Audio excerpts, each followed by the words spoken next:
Depuis 27 ans et le génocide des Tutsis au Rwanda en 1994, il y a des polémiques incessantes et très vives sur le rôle que la France aurait joué dans l'accomplissement de ces génocides. Il y avait des liens très forts entre le régime Hutu et la France, et Paris et le président Mitterrand ont été accusés d'être complices du génocide. Pour faire face à ces accusations très lourdes, très graves par rapport aux événements, 800 000 morts quand même en quelques jours, quelques semaines, le président Macron a décidé d'ouvrir les archives. Il a nommé une commission sous la présidence de Vincent Duclerc, un historien très réputé, très renommé, pour dire la vérité, jusqu'où la France était impliquée dans les génocides des Tutsis au Rwanda. Je pense qu'il faut saluer ce geste. Bien sûr, le résultat n'est pas très agréable pour la France. La France est mise en cause, sa politique est mise en cause. Il y a des accusations très graves qui sont portées sur le rôle que la France a joué dans l'ensemble de la période. Et je crois qu'un pays doit regarder son passé en face, et le fait de faire de la transparence est plutôt une arme qui protège. Oui, la France n'a pas eu que des heures glorieuses. La France s'est parfois lourdement trompée au Rwanda, mais dans d'autres circonstances. Et je pense que faire la lumière sur les erreurs passées ne vient pas diminuer un pays, mais au contraire le grandir.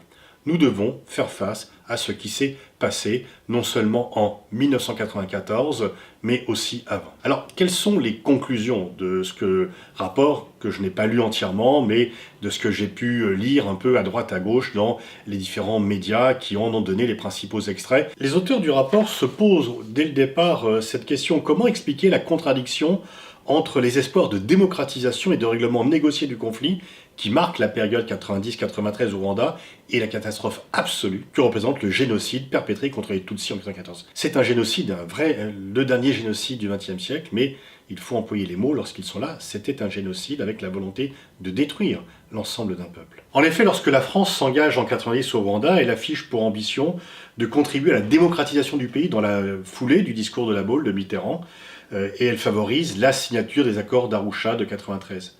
Mais accords qui ne vont en fait pas être respectés par Habyarimana et les gens qui l'entourent, et on a beaucoup accusé ce président rwandais d'avoir un double langage, d'avoir un langage ouvert et modéré lorsqu'il s'exprimait en français, et d'avoir un langage très dur et quasi génocidaire lorsqu'il parlait dans sa langue nationale. Alors donc les dirigeants français ont fait preuve de naïveté par rapport aux engagements qu'il a pris et qu'il n'a pas respectés.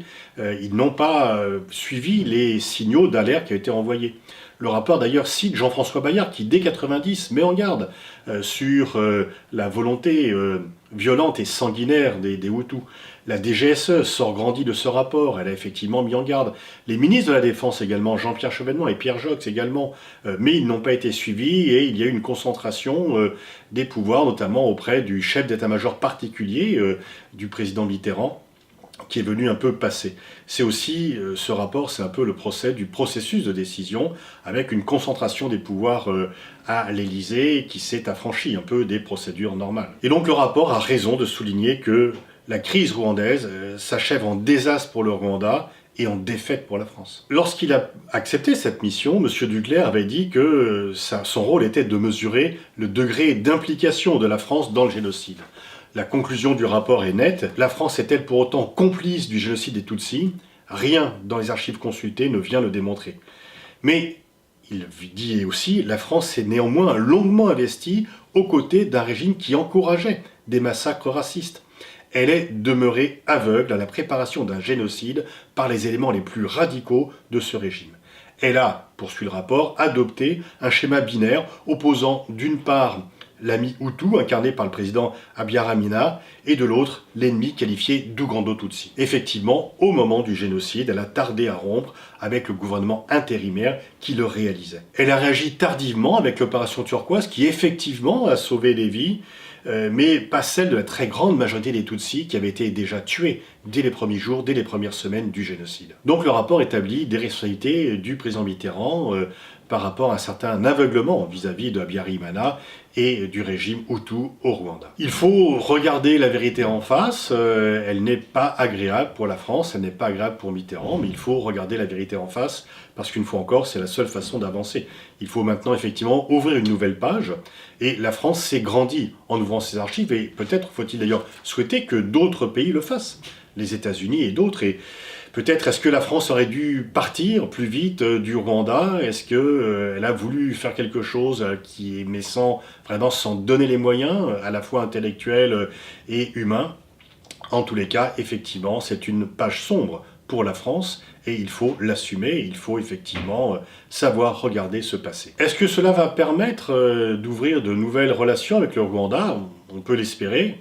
Il faudra voir comment réagit le président Kagame, mais s'il ne faut pas s'aveugler sur la responsabilité française par rapport au génocide, il ne faut pas non plus s'aveugler sur la nature du régime Kagame. Alors bien sûr, en France, on est très gêné pour critiquer Kagame, vu ce qui s'est passé, et Kagame, bien sûr, va s'en servir.